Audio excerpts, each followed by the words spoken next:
Brilliance Audio presents Dark Curse by Danielle Rose, performed by Angela Daw. 1. I thought the vampire was dead. After the witches dabbled with the black arts, I assumed my punishment for all my misdeeds and bad choices was to live a life just barely grasping the power that lies beyond my fingertips.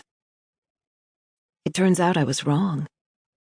The vampire has always been inside me. She is now, but we are disconnected, and I have only myself to blame. Now that I know she is simply slumbering, I feel her. I sense her desires. When she has a particularly restless night, I crave the sweet aroma of blood on my lips, and I yearn for vengeance against those who cursed me to live as neither witch nor vampire.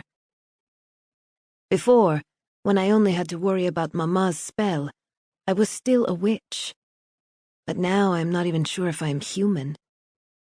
Because of my choices, I am cursed to remain in darkness, without the ability to truly appreciate the shadows. My exile feels permanent, as if I am forever condemned to the void that is nestled within my very soul. I should feel happy here because I know the vampire is trapped with me. But I do not. Lifeless and still, I remain within the abyss, just waiting for the moment the witches come for me. Because I know they will. The spell I cast was nothing like the black magic they used against me. Hexes can be broken, and therein lies the irony. I damned myself. When I cast that spell, the link Mama formed between us ensured I doomed myself as well. I knew what I was doing. I used the power of both my coven and the moon, harnessing enough energy from the vampire to formally take a stand against the witches. When I used our link to suppress their magic, I suppressed mine as well. But even though I know I am to blame for the cost I must now bear, my situation never gets easier. I never become less of a burden to those I now consider family. For 1 month I have lived with the vampires as a mortal, but I do not fear for my life the way I do when witches are near. In fact, the vampires have given me something priceless, something I never experienced under Mama's roof. Peace.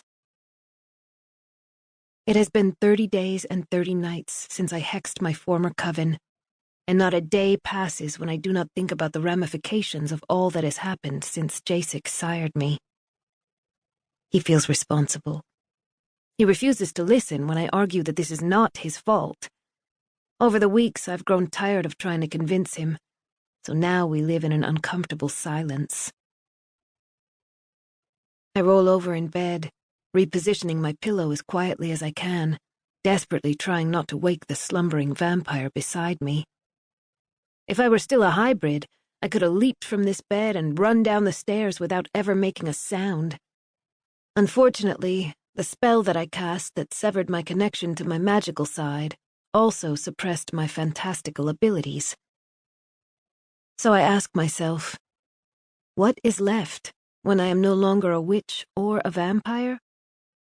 A clumsy human. Something I have never been, but now must embrace. I open my eyes, letting my senses adjust to the unlit room. Even though my sense of sight is no longer heightened, if I wait long enough, I can make out Jasek's features. Tonight, it does not take as long as it normally does for me to see him clearly. He is lying beside me. I shimmy closer to him, desperate for warmth I know I will not find in the body of a vampire.